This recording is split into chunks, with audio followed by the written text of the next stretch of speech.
Ryan Padgett has been an ER doctor at Evergreen Hospital in Kirkland, Washington for 17 years and has treated over 40,000 patients. Last month, after contracting COVID, Ryan became the patient at his own hospital and nearly lost his life to the virus. From Seattle, Washington, please welcome Dr. Ryan Padgett and his wife, Connie.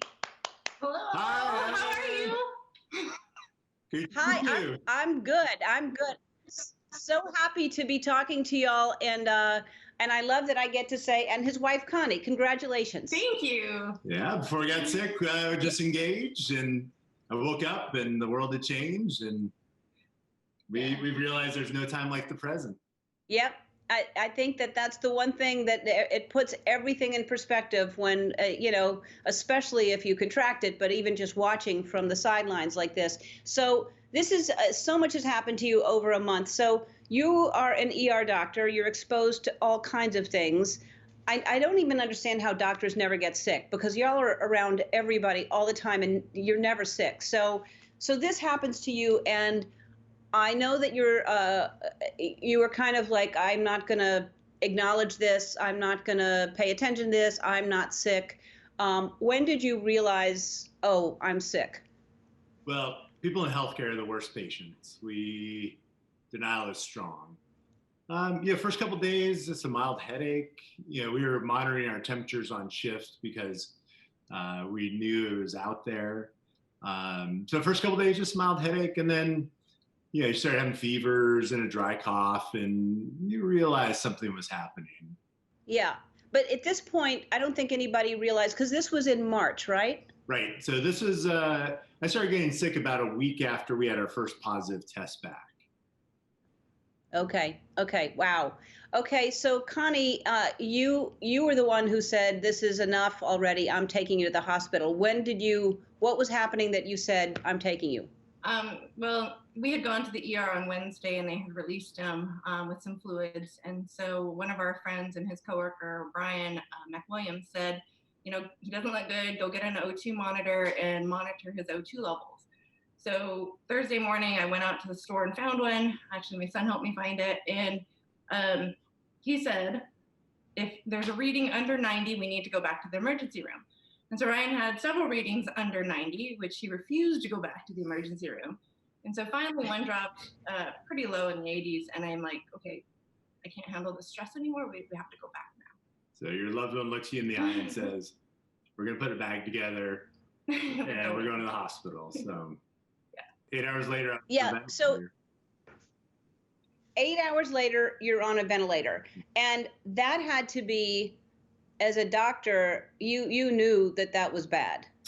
At that point, no one had come off a ventilator. Yeah.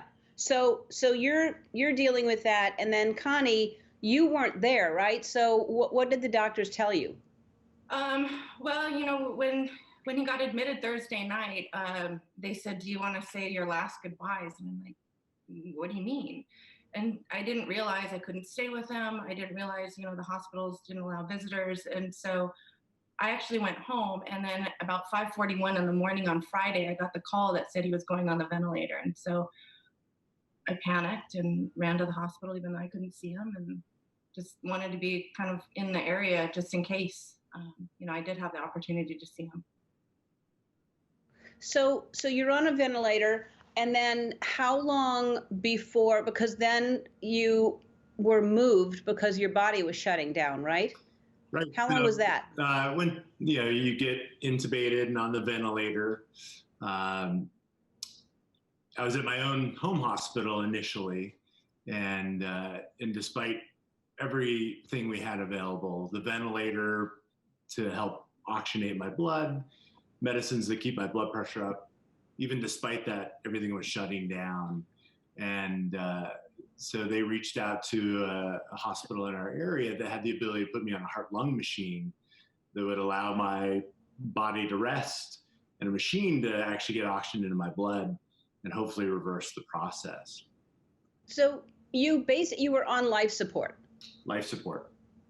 Absolutely. It's and so you go ahead. For Connie, she knew I was sick and I was on a ventilator, and it seemed to be pretty significant. And then a friend actually mentioned the term life support, and I was a whole nother reality that Yeah. hit Connie. Yeah, that's when I realized he was really sick. I didn't quite put it all together because I don't have a medical background, and that was quite shocking. Wow. I can't even imagine, because you're out of it, Ryan. You don't know what's going on. You're in an induced coma or life support. So, but Connie, I can't imagine the fear and especially, I'm sure by then you had heard that nobody was coming off of ventilators. That could be it. Yeah, Ryan had kind of told me about this ARDS and what could happen with COVID-19. So as I would meet with the doctors daily, they would give me these updates, and I would have a little memory of something that he would have told me in the past. And so, the reality was hitting, and it was very terrifying because I couldn't see him for a while. I couldn't, when he was going downhill, I couldn't even FaceTime with him, even though he couldn't respond, but I couldn't even talk to him. And so it was terrifying. I mean, there were days I didn't get out of bed, and it was quite horrible. Yeah, I can't imagine, because it's so helpless that you can't be there. I mean, his family was, the doctors and nurses that were there. They were the ones. All right, we're going to talk about that when we come back, because I'm sure that was quite an experience, a bonding experience. We're going to take a break, and we'll be right back. So how long were you on that life support? Like a week, 2 weeks? So I was ventilated for 2 weeks. So, and then a week of that time was on the heart-lung machine. And initially I was stable but not improving, and my team at Swedish Hospital tried an experimental therapy at that time, which essentially extinguished this wildfire. My immune system had just gone out of control, and that was actually what was killing me. And they tried this therapy that was controversial at the time, and I turned around, and it saved my life. Wow.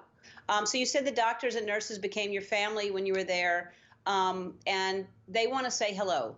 So thanks for being here, everybody, and thanks for all the work that you do. Oh my gosh! Hey! Oh my gosh, I love it. Hi, everybody. I know that you want to say something to Ryan. Who wants to say something first? Hey, I'll say something. I want to say this to both Ryan and Connie.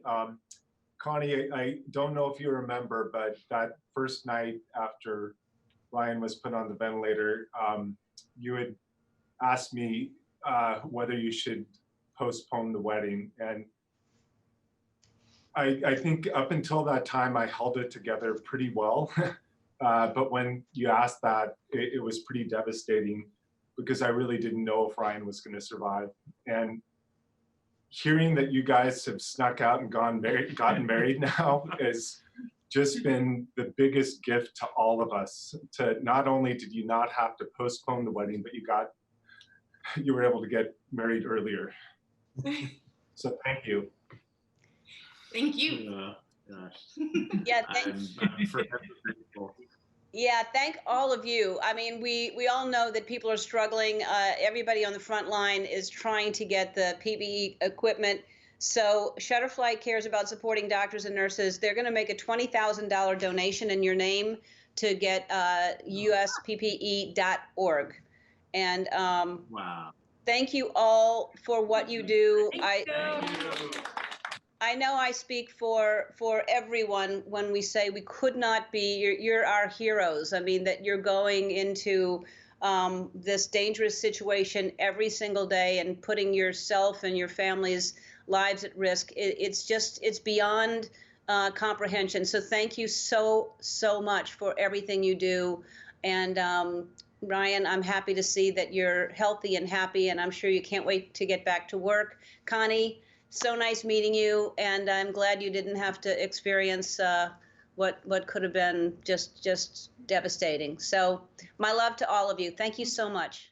Hi, I'm Andy. Ellen asked me to remind you to subscribe to her channel so you can see more awesome videos, like videos of me getting scared or saying embarrassing things, like ball peen hammer, and also some videos of Ellen and other celebrities, if you're into that sort of thing. God!